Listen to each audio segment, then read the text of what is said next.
Hey guys, it's Vanity Ezel, back again from Ezel in the Vanity Cardfight Vanguard Weekly Review. So hope you guys enjoy. Don't forget to like, comment, subscribe, and don't forget the Patreon. Let's get this one started. This week, we got a lot of Monster Strike reviews, and we got 2 over triggers revealed for Monster Strike, not just a singular over trigger, which is really good. So let's go ahead and get this started. First up, we've got Awaken Savior Miroku, AK base, 5k shield, grade 1 with boost.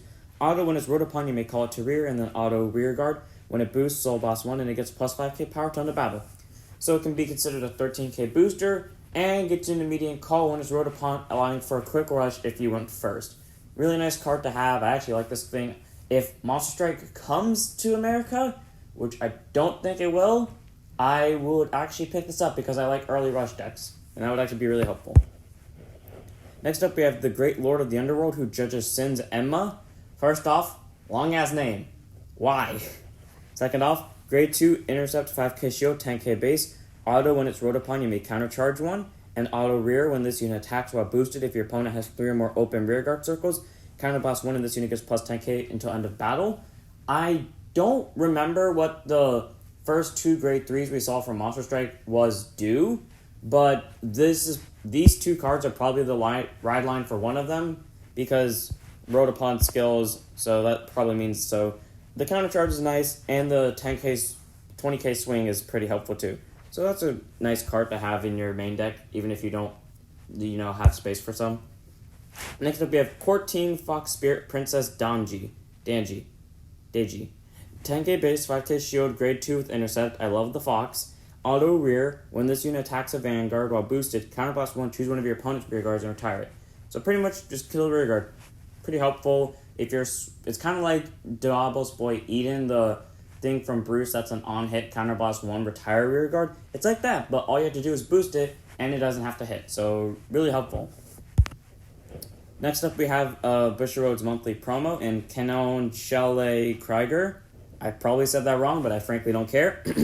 9k base, grade 2, 5k shield. Auto rear, when it attacks a Vanguard, if you have a set order in your order zone. Soul Blast 2 and retire one of your opponent's rear guards. Okay, so you get to retire, but you're Soul Blasting 2. Prison does not need this. I don't think Orpheus would need this. This might work for the Meteorite deck that's going to be built in set 3, but I'm not entirely sure if this is even needed in that because we can't guarantee that. So maybe a 2 of or 3 of in that deck, depending on what it ends up focusing on. I don't see you running this in Orpheus, and I don't see you needing to run this in Prison. So maybe a 2 over 3 of, otherwise this thing can just burn in hell with all the rest of them. Next up, we have Red Riding Hood Nono. 13k base, grade 3, twin drive Persona Ride.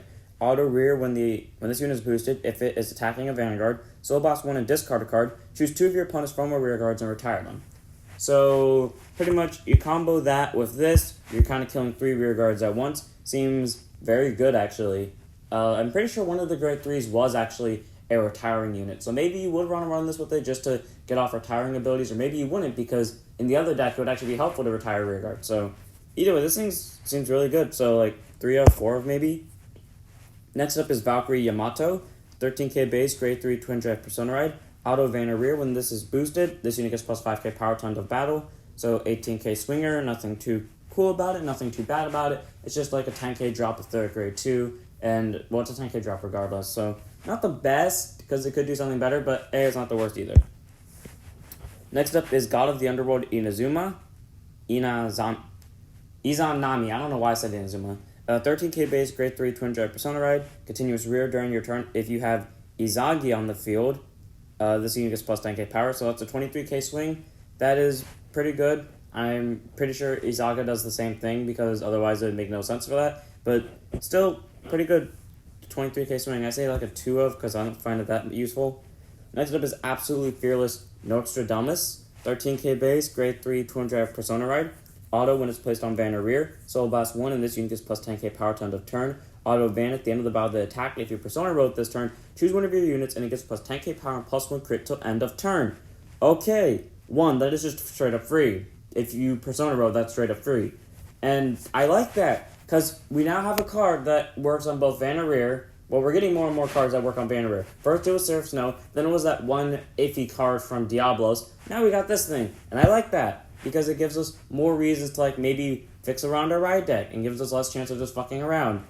Really helpful card. It works on rear, works on van. 4 of, 3 of, depending if it's in your ride deck or not. Next up, we have Innocent Mermaid Diva Lorelei. 8k base, grade 2, intercept, 5k shield. Auto rear, when this unit is boosted. Counterboss 1, it gets plus 5k power to end the battle. And all of your opponent's rear guards in the same column as the unit cannot stand during the opponent's next stand phase. So this is just a Bermuda-looking card with an ability from Mega Colony. So a 13k swinger with a boost, so presumably 21, that can stun a column. Pretty cool. Not gonna lie, that's actually pretty good. I say like a 3 of, not a 4 of. 4 of doesn't seem right for this deck. Or decks in general. Next up is Orochi Master Cucinata. 8k base, grade 1, boost, 5k shield. Creepy looking faces on like the bottom half with the mask and all that. But then the top ones, like the dragon heads, look kind of cool-ish. Auto rear at the end of the battle that this boosted your vanguard. If the attack hit and you persona road this turn, counterblast 3, stand all your rear guards.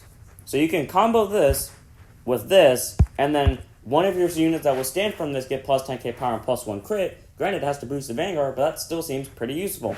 I say like a 3 of, not a 4 of, because counterblast 3 is like Overlord in the original, where you can only use it twice. You can only use it once, maybe twice, considering the amount of times a normal person would pull a heal trigger. So, yeah. Next up, we have Mana, the Angel of Romance and Agreeableness. What is with the long-ass names? Please stop giving long-ass names. Then again, I shouldn't be talking, all things considered. Grade 1, boost, Sentinel, 6k base. It has the standard Sentinel skill as all the other ones do. You may only have up to 4 Sentinels in deck, and when it's placed on guard circle, one of your units cannot be hit to end the battle, and if your hand has 2 or more cards, you gotta discard 1. So if you have 1 card in hand when you use this, you don't have to discard. So that's pretty cool. I guess 4 of, obviously, because it's a PG. Next up, we have Gabriel, Guardian of the Spectral Paradise. I don't know why I can't say that word. Spectacular. I don't know why I struggled to say that. Grade 2, intercept, 5k power, 5k shield, 10k power. Auto, when it's placed on van or rear, look at the top card and put it at top or bottom. Put it at the top or into your soul. And auto rear, when this attacks, if you persona road this turn, you may have this unit get plus 5k power to end the battle. If you do at the end of the battle, put it to soul. Okay, so more ride line possibilities. That's really helpful. I like how they're giving us a decent amount of ride line possibilities, or maybe it's not a decent amount of ride line possibilities. Maybe I'm just overexcited about this. But either way, still a good ability because it allows you to stack the deck. Kind of like a miniature version of Hexa Orb's ride line. And on to the over triggers, our week's big reveals. Lucifer, bringer of light. I'm sorry, when I think of Lucifer, I think of the devil, and the devil does not have the attraction of light. When I think of the devil, I think of pure darkness. Why this thing is called Bringer of Light is beyond me, but okay, sure. 50k shield, grade 0 boost, 5k power. Over trigger, standard ability that all of them have. You may only have 1 over trigger in deck. When revealed as a trigger, remove that card, draw a card, and choose one of your units. It gets plus 1 million for the turn. And if revealed during a drive check, you get to activate its additional effect.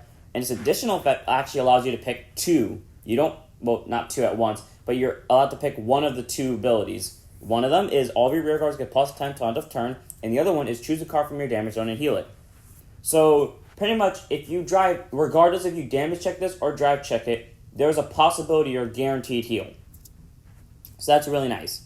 Not to mention that it could just pump up your entire board to imaginable extents, which is really nice. Now, if you could run multiple over triggers in a deck, that would feel like a bit too good, all things considered, because that's just 4 free heals. Presumably they let us run at 4, and then like 40k power to field. Thankfully, that's not the case, because that would be very annoying to deal with in a guaranteed game ender unless you have a bunch of PGs ready. So that seems pretty good. I actually like Lucifer. And then we have Immortal Knight of the Round Table, Arthur. Yes! I like the art of Lucifer. I hate the art of Arthur. I like his sword. I just hate how Arthur himself looks.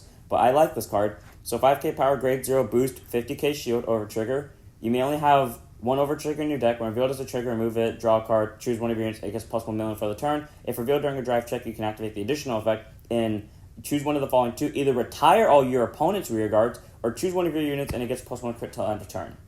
So the plus 1 crit doesn't really feel that special because it's just like an extra critical trigger. But retire the opponent's board? I think I know what people are going to use more often than not with this over trigger. I mean, like, if the opponent has, like, less of a chance of having a PG in hand and they're at 4 damage, I can see you giving the +1 crit in the million to a unit to guarantee it hits unless they have that small chance of a PG in hand. Otherwise, I just see you nuking the board. So yeah.